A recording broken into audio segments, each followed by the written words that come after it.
Oh, magandang umaga sa inyo mga kagala. Welcome to JB's Vlog. Alam nyo, mainit ngayon yung usapin tungkol dun sa mga flood control projects.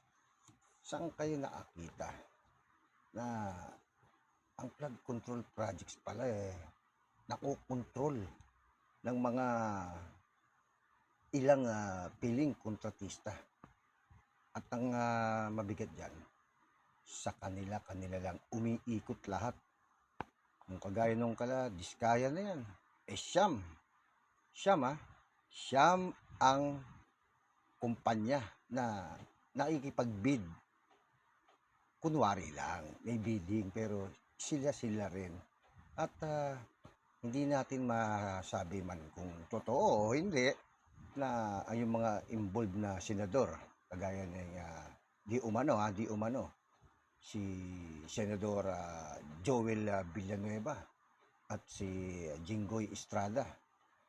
Alam nyo mga kagala, si Villanueva, kung panunuuri mo yung mga privilege speech niya, yung mga pinakikita niyan sa YouTube na salita niya sa Senado, galit na galit pa. Galit na galit pa siya sa mga tiwali, sa mga korap. Yun pala, siya rin ang unang-una na mababanggit na talagang di umano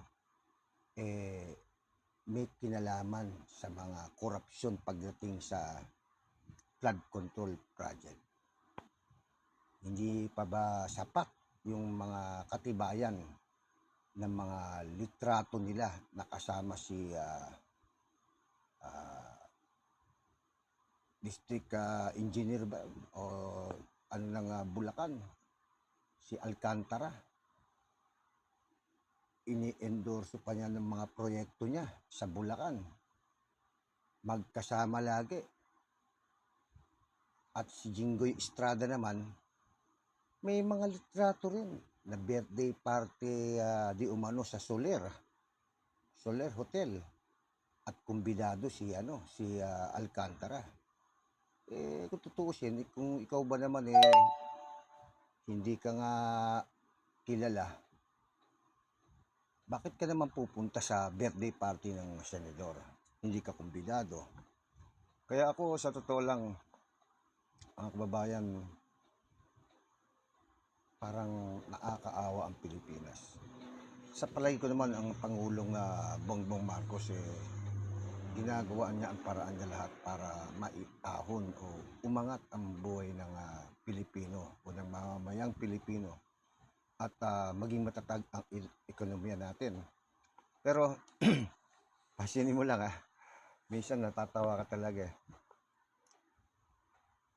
Yung patient speaker, na pagbibintangan din yan at di umano rin may kinalaman din sa mga ghost project o yung mga proyekto na kahit sa guni-guni wala. Nakakahiya na tayo. Grabe. Kawawa mga kagala, yung Pangulo. Kawawa naman yung Pangulo ng Pilipinas na nagpupumilit na iangat tayo at bigyan tayo ng magandang ekonomiya rito sa bansa. Nung sa ganun makaahon tayo. Pero ano ang kahihinatnan ng puro investigasyon? Ang kinakailangan dyan, meron talagang mapanagot at makulong. Meron silang maipakulong para sa ganun malaman ng mga politiko, lalo na yung mga tiwaling politiko, na hindi basta-bastang biro ang salita ng Pangulo na talagang walang sasantuhin. Matatawa ka talaga Kanya-kanyang faction talaga sila, maging sa Senado. Merong iniiwas kagad yung mga akusado na ang gusto kagad gawing state witness. Gaya ng gusto mangyari ni Senador Marcoleta para doon sa mga Biskaya. Yun naman eh, hindi naman dapat gano'n eh. Unang-una, yan eh parang gusto mo lang iligtas sila at maging mapagaang kung ano man ang maging kaparusahan na matatanggap nila. Eh, isang mali yan, tiradang yan. Na paghahalata tuloy na parang kinikilingan. Nagpalitan na ng pamamahala sa Senado si Speaker President, si Senate President ah, Tito Soto na. Nasa nakikita ko eh talagang binabakbakan sila ng gusto. Ngayon, ano talaga ang patutunguhan yan? Parang wala.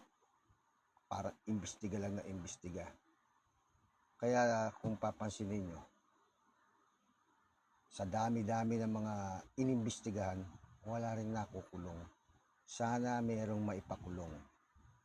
At sana maging matatag ang Presidente Bongbong Marcos sa mga bagay na yan. Kamag-anak man, kaalyado, kakampi mo o hindi, basta kailangan birahin mo ng gusto nang sa ganun malaman na seryoso ang Pangulo sa kanyang mga sinasabi. Sa darating pati na September 21 daw, merong rally. Magra-rally ang iba't ibang klaseng grupo na narito sa Pilipinas. May mga Maka Duterte, may Maka BBM.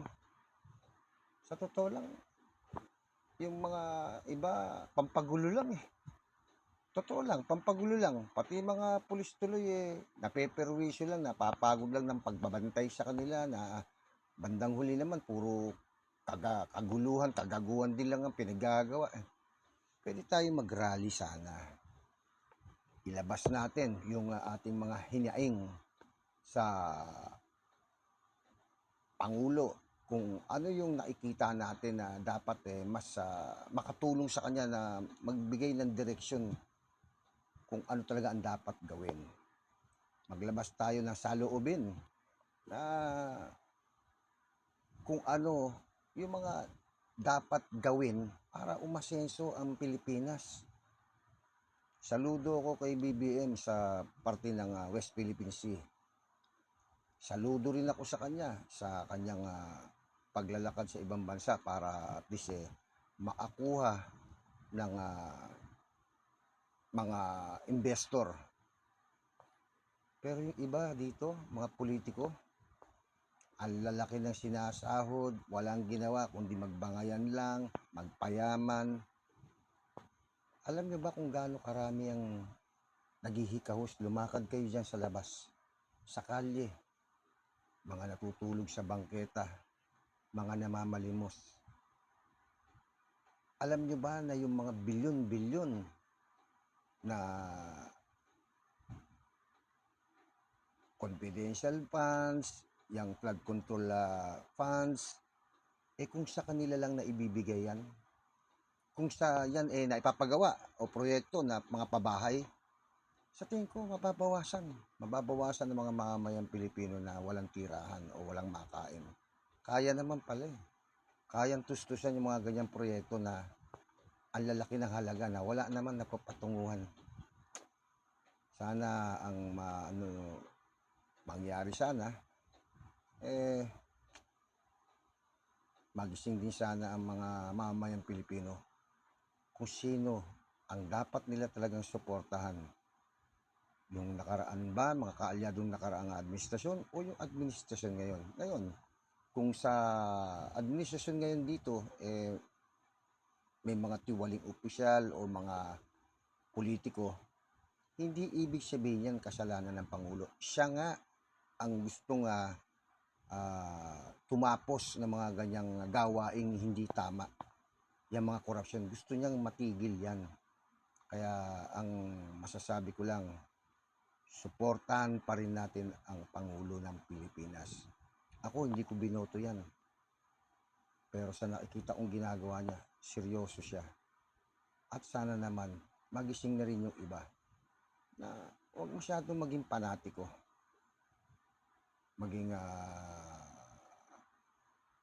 makatao, makatwiran, at makatarungan ang bawat pagdedesisyon. bago tayo pumanig kung kanino man. Abangan natin uli mga kagala kung ano na naman ang magiging resulta yung susunod na malawakang rally raw. Ako, kaisa ako kung saan yung tunay na pagbabago. Abangan nyo yan. Maglalabas tayo ng vlog uli tungkol dyan sa bagay na yan. Sa ngayon, chill-chill lang muna tayo. Pagdasal natin ang ating bansa. Magandang umaga sa inyo lahat.